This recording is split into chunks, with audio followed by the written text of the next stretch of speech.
Hi, welcome to another episode of the Paige Doodle Club. Today we're going to be basically creating our own coloring books. It's going to be real quick, basic doodles, and you're going to fill it in later. Don't be afraid to make mistakes.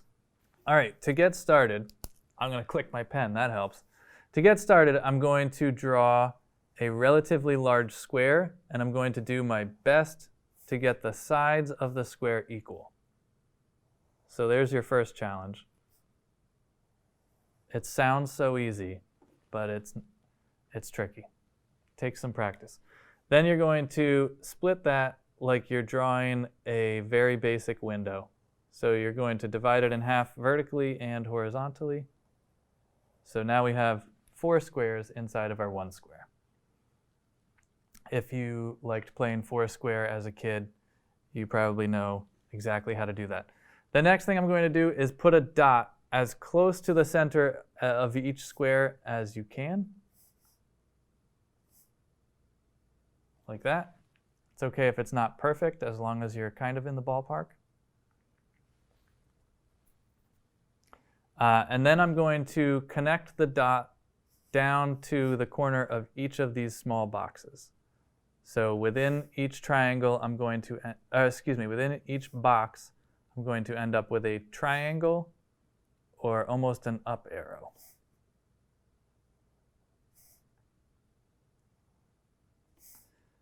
My friend Brett here at Medfield TV is going to follow along on this episode. He's drawing about 20 feet away. Brett, how are you doing over there? I'm doing all right. I got the 4th triangle. Perfect. So far, so good? You're keeping up? All right. From here, we can decide what we want to add. I think I'm going to, inside of each triangle, I'm going to make 2 more triangles. And so this is good practice for your line work, even though it seems like what we're doing is totally pointless and just doodling. This kind of thing is good practice for making straight lines, especially for me where I'm doing it vertically. I'm not used to drawing vertically. I prefer drawing on a flat surface. And no matter how long you've been drawing or painting or whatever, playing basketball, whatever the thing is that you like to do, you can always improve, and practice always makes you better.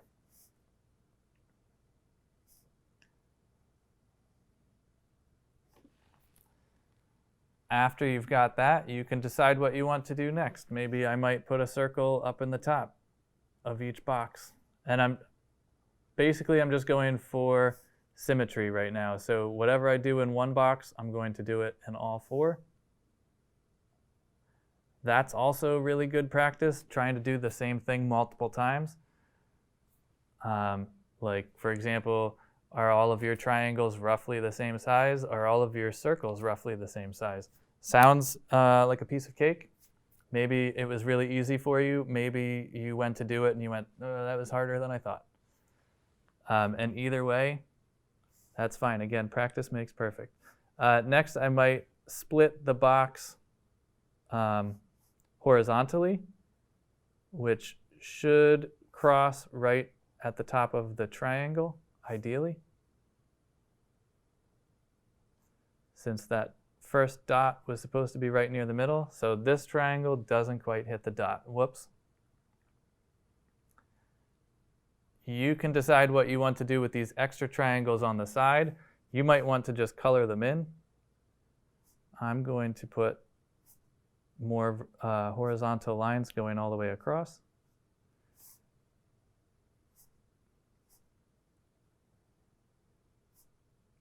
How are you doing, Brett? Are you still feeling good? I do feel good. I got big circles going. That's cool. All right, so Brett's going with big circles. I went with small circles. Again, the nice thing about something like this is usually when I do these episodes, I'm kind of telling you how to do it. And this time I'm telling you, do it your way. And whatever you come up with, there's no right or wrong answer. I'm not showing you how to draw a mail truck. I'm not showing you how to draw a pelican. We're just putting lines on paper and making something new. That's kind of the whole point of doodling, is creating something that wasn't already there.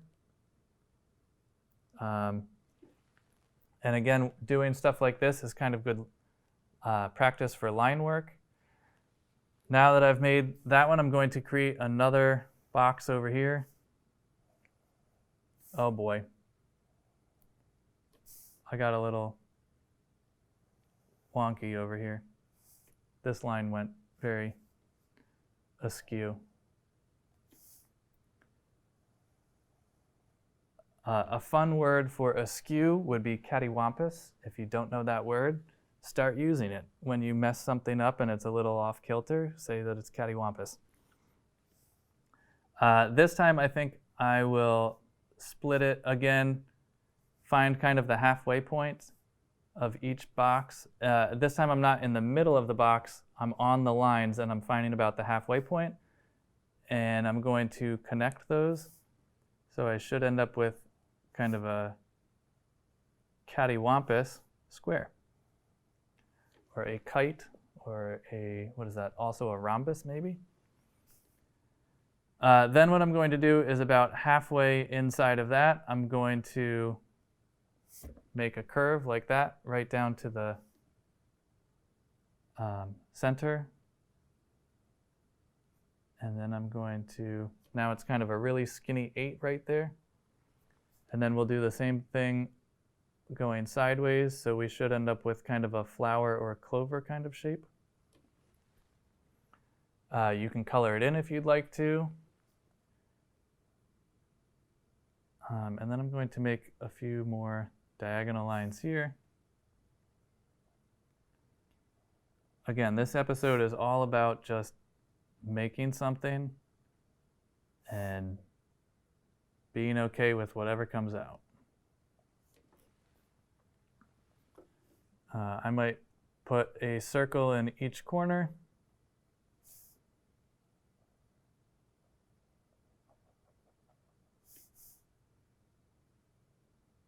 How's it going, Brett? My fear of making mistakes is going away. That's what I like to hear. Yeah, projects like this, there's no right or wrong. You're literally just doodling and making anything. I might do a few kind of a diagonal lines of small dots going across the corners. There's no right or wrong, just keep going. There's a tile factory in Pennsylvania that I went to a few years back. I know what you're thinking. Mike, this sounds like a really exciting story. Thank you. I went to a tile factory in Pennsylvania a few years back. I believe it was called the Moravian Tile Company. And they still make tiles there from molds and stuff from like 100, 200 years ago. And they're amazing. And it's all, most of them were just geometric patterns like this, where it's somebody sat at a desk doodling and came up with some cool designs, and then they got turned into tiles. And it would have been somebody doing something similar to what you're doing right now, just making marks and then rotating it and doing the same marks going a different direction. You might be at home right now like, oh my gosh, this would make an awesome backsplash in my kitchen. I don't know how to convert what you just drew into tiles, but it would be cool if you could. How'd you do, Brett? Doing pretty good. It would be pretty cool to doodle something into somebody's kitchen. Yeah. If anybody wants to hire Brett to do their kitchen backsplash, he's interested in the job. Something tells me that after they see my doodle, they will not be hiring me for the kitchen backsplash. All right, we might do one more set here, so go ahead and make your big square and break it into 4 smaller squares again. This one, I might do kind of a different format on it. So maybe this time I'll do a squiggly line going across.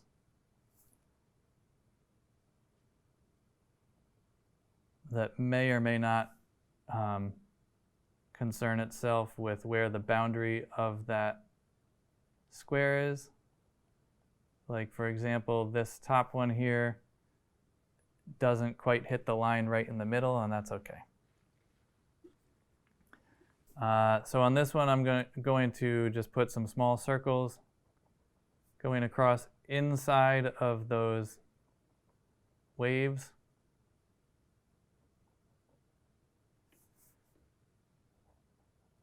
This squiggle kind of reminds me of high school math. I don't know how I feel about that. Not great. Okay, so we got something kind of like that. And then just start making lines however you want to do it. I feel like I've been making a lot of triangles on accident. So this one I'm trying to do something a little bit looser than that. We can also do some more squiggles that run parallel to each other.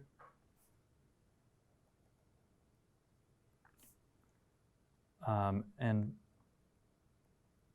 this one I'm not going to connect them going across. I will keep them separated.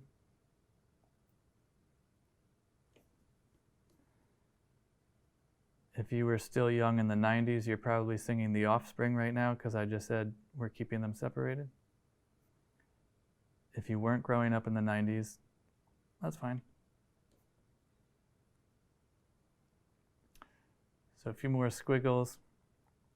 So I mentioned earlier I'm drawing vertically here. As I'm getting further away from my torso, it's harder and harder to keep the lines quite where I want because the leverage is changing, I guess. I might try, let's see. Oh, I said I was going to avoid triangles. Whoops. Making little triangles in each of these corners.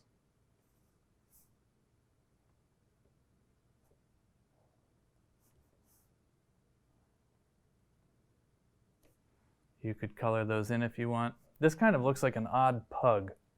Brett, is yours looking like a pug? No. I have a little pug right here. So these are the eyes, that's the nose. This might be his collar, and these are ears. That's what I see. Oh yeah, it's like a little teddy bear. Yeah. So you might have accidentally drawn an animal in yours too. That's cool. And then I might make some more lines going down. Basically, we're just filling in these squares and seeing what we end up with. What I like about this is if you were just kind of listening to what I was saying and not necessarily trying to copy what I did, realistically, the chances of you and I making the same design are very slim. And that's kind of the fun of doing these kind of exercises. You can also do this sort of thing without worrying about staying inside of the box and just doing lines all over the place. You could start with your name in bubble letters and just start filling things in around it.